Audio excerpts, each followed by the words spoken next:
Welcome to the Soul Growth Build in Public podcast. There's something about this word suddenly that is really coming up for me today. And so, for my Build in Public update around the Soul Growth company that we are building, I think this word suddenly is the word I want to emphasize today. And what has occurred to me, as I am a Chicago native, I live in the Chicagoland area where the winters are really, really dark and really, really cold, where you aren't even sure that nature exists outside because things are frozen over. And right now it's April. And this week, things suddenly changed. The weather turned, and we've had an entire week in the 80s. And what's been so interesting is the energy and the aliveness that has come with this sudden change in temperature. There are people out in my neighborhood walking.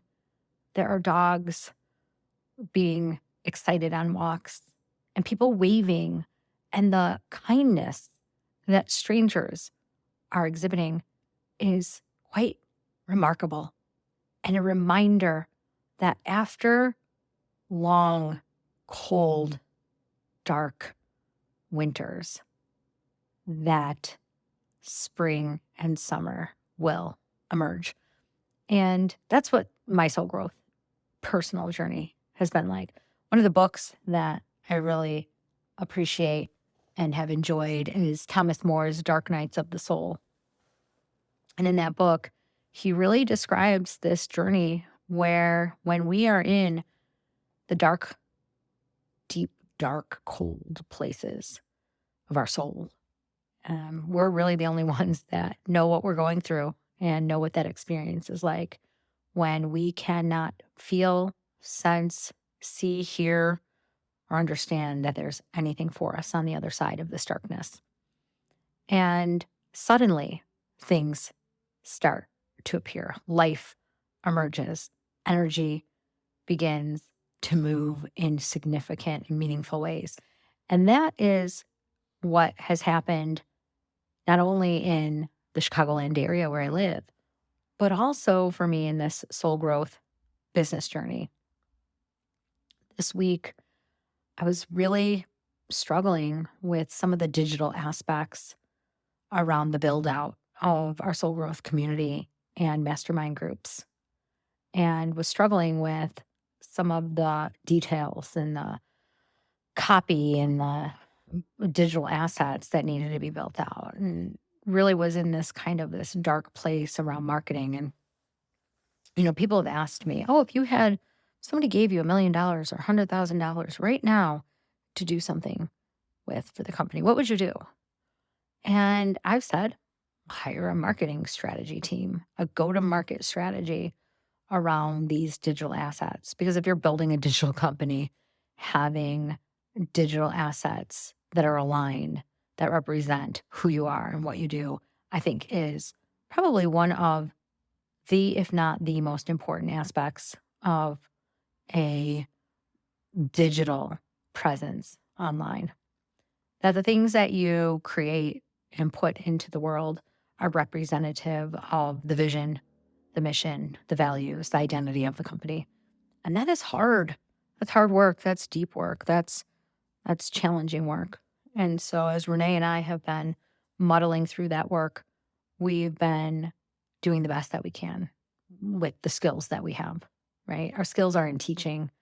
Our skills are in leading. Our skills are in trusting and building, not necessarily designing digital artifacts to build digital systems.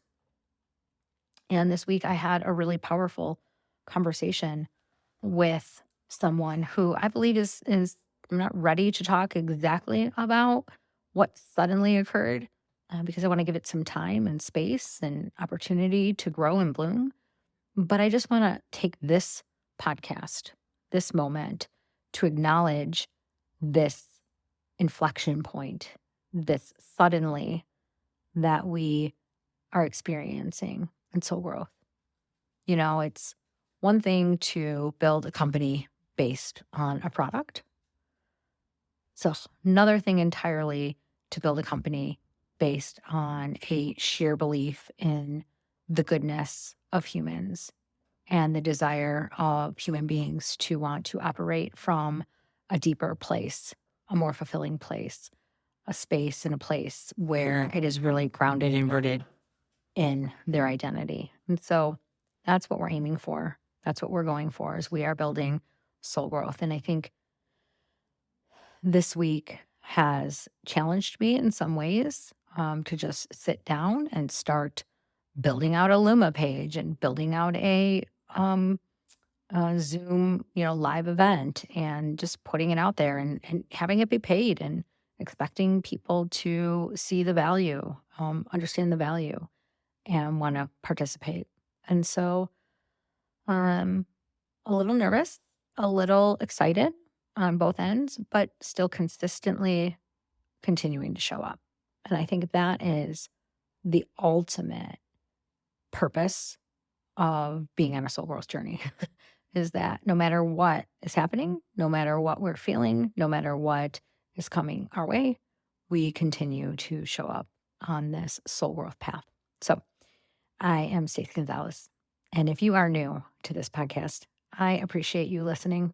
Thank you for taking the time to think deeply about what you want for your soul, for your journey. What does your soul growth look like? What does it mean for you?